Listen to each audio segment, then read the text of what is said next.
Bulletin کا آغاز اہم خبر کے ساتھ۔ حماس اسرائیل میں جنگ بندی کا وقت ختم، عالمی طاقتیں جنگ بندی میں توسیع کے لیے کوشاں۔ جنگ بندی میں مزید توسیع سے متعلق بال حماس کے کورٹ میں ہے۔ اسرائیل نے جنگ بندی کے لیے مزید یرغمالی رہا کرنے کی شرط رکھ دی۔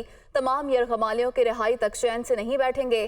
حماس اسرائیلی یرغمالیوں کو رہا کرے، نیتن یاہو کو جنگ بندی پر ہم منا لیں گے۔ اور حماس اسرائیل میں جنگ بندی میں مزید ایک روز کی توسیع ہو گئی ہے اور عالمی قوتوں کی جانب سے بھی کوشش کی جا رہی تھی اس کے لیے، اور توسیع ہو گئی ہے۔ حماس اسرائیل میں جنگ بندی میں مزید ایک روز کی توسیع ہو گئی ہے۔ حماس اسرائیل میں جنگ بندی کا وقت ختم ہو گیا تھا اور عالمی طاقتیں جنگ بندی میں توسیع کے لیے کوششیں کر رہی تھیں، اور جنگ بندی میں مزید توسیع سے متعلق کہا گیا تھا کہ بال حماس کے کورٹ میں ہے۔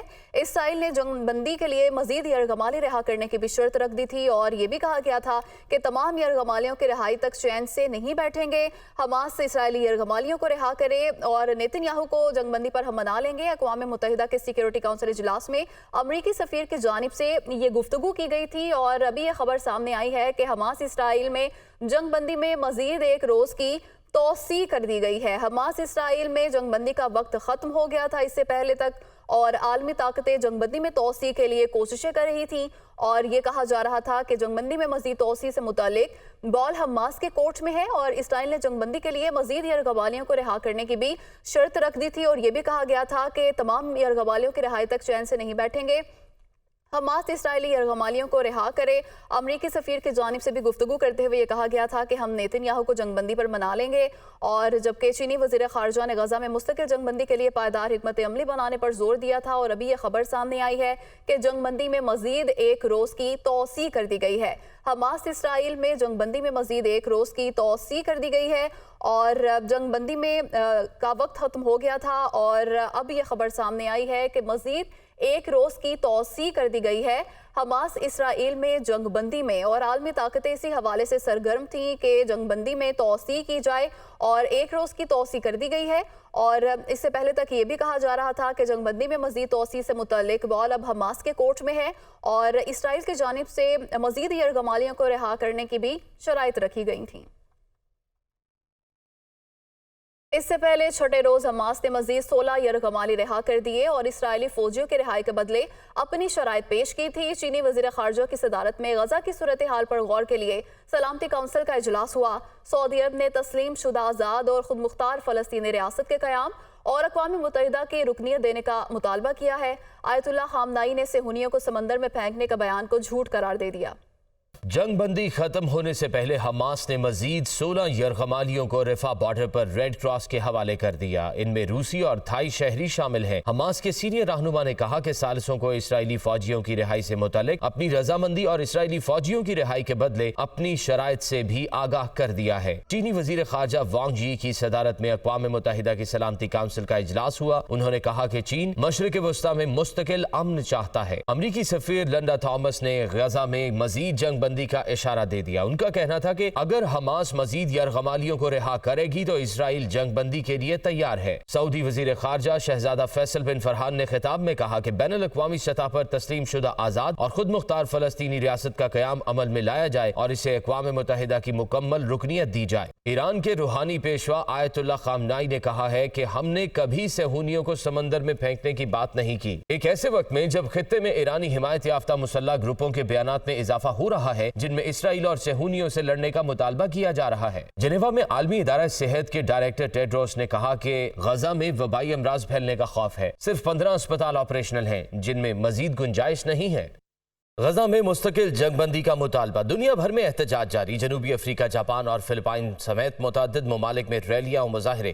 دوسری جانب اقوام متحدہ نے ایک بار پھر 2 ریاستوں کے قیام کو مسئلہ فلسطین کا حل قرار دے دیا۔ مزید جانیے اس رپورٹ میں۔ فلسطینیوں سے اظہار یکجہتی کے لیے دنیا بھر میں مظاہروں کا سلسلہ جاری۔ ہزاروں کی تعداد میں عوام سڑکوں پر نکل آئے۔ شرکاء کا غزہ میں مستقل جنگ بندی اور امدادی کارروائیوں میں تیزی لانے کا مطالبہ۔ انگلینڈ کے دارالحکومت لندن میں پارلیمنٹ کے سامنے ویسٹ منسٹر پل پر فلسطین کے حامیوں نے مظاہرہ کیا، جنہوں نے برطانوی حکومت سے غزہ میں مکمل جنگ بندی اور اسرائیل کو ہتھیاروں کی فروخت بند کرنے کا مطالبہ کرنے والے بینرز لہرائے۔ جنوبی افریقہ کے شہر جوہانسبرگ میں ہزاروں کی تعداد میں عوام نے اسرائیلی مظالم کے خلاف مظاہرہ کیا۔ جاپان کے دارالحکومت ٹوکیو میں بھی فلسطینیوں سے اظہار یکجہتی کے لیے ریلی نکالی گئی۔ فلپائن میں بھی ہزاروں افراد نے غزہ میں مستقل جنگ بندی کا مطالبہ کرتے ہوئے منیلا کی سڑکوں پر مارچ کیا۔ ادھر اقوام متحدہ میں فلسطین کے سفیر قریشی نے کہا ہے کہ غزہ کی تباہ کن صورتحال کا عالمی برادری فوری طور پر نوٹس لے۔ فلسطینیوں کی جدوجہد ہرگز رائے گاہ نہیں جائے گی۔